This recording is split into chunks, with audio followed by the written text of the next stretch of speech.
from Soiled Obsessions and Appalachian Girls Cannabis Company.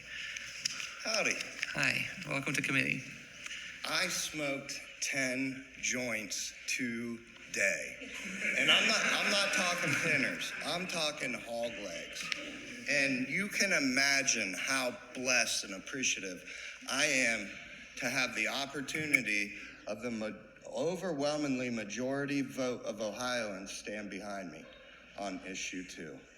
The benefit here is because I'm so appreciative, I'm going to help connect you with how you can minimize the disconnect between cannabis business, legislators, and the actual cannabis culture. Chair Rogner, Senator Gavarone, Senator Blackshear, if he's still here. My name is Josh Crosier. I have an associate's degree in natural resources management from Hocking College.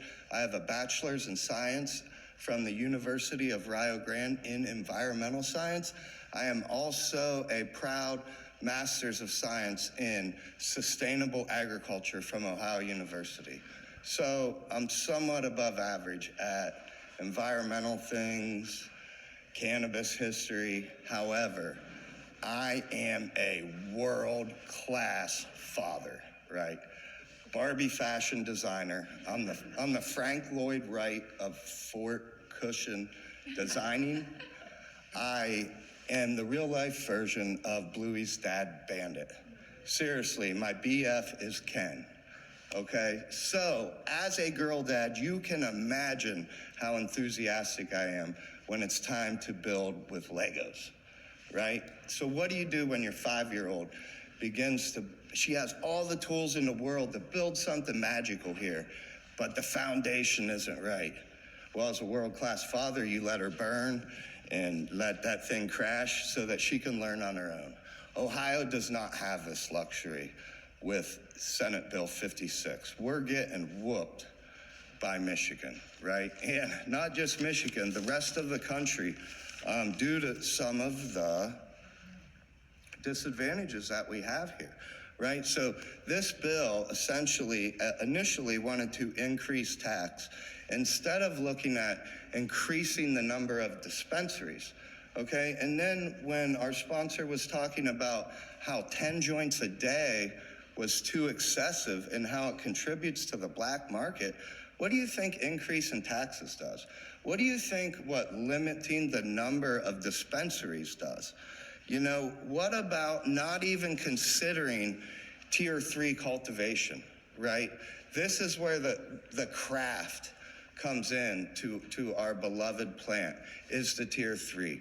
Okay, it's like drinking Jackie O's brewery beer, handcrafted from Athens, Ohio, with essential flavors and freshness in it, right? We don't have this opportunity in Ohio. So that's why home grow is going to exist, because of the fact that, hey, why would somebody go pay double the price for a lot of times inferior quality? And it ain't the big box store's fault, right? They serve a great place on this market. However, essentially, especially down in Athens and Meigs County, nobody's running to go buy something at increased tax prices. And one of the other problems I would like to talk about this is growing cannabis indoors for edibles and tinctures and concentrations. This makes absolutely no sense. The carbon footprint associated with producing these cannabis indoors for things like edibles and concentrates, that's part of spiking up this price. The only thing that really deserves some lights is some craft cannabis, in my opinion. Okay, so then let's talk about January 29th, the proponent night to this speech. We had Steve Barnett up here talking about home grow transportation. This is actually absurd to me. Cannabis is all about sharing. That's what this culture is about. And if legislation and big cannabis businesses don't kind of all come together on this, I just don't see how the future is. That guy also seems very excited about incarcerating people for cannabis. I must note, this is scaremongering. Rick Carfagna came on here about the drug-free workplace. I can't dispute that. I have nothing bad to say about that. However, he talked about public use of cannabis. For us that have children, we don't want to clam bake and smoke inside of our house. We ought to be able to walk to a park, walk down to Wayne National Forest, get outdoors and consume cannabis as long as it's not inside of a ticketed event.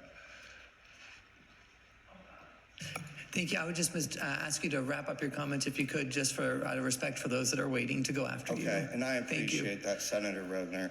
Rob Crane, your last guest, had 8 minutes on Yep. the proponent night, so Okay. I'm trying to wrap that up. This was fear-mongering at its worst. Like he said, cannabis companies, they want to hit your kids hard. They want to hit your kids strong. They want to take their brains and physiologically transform them.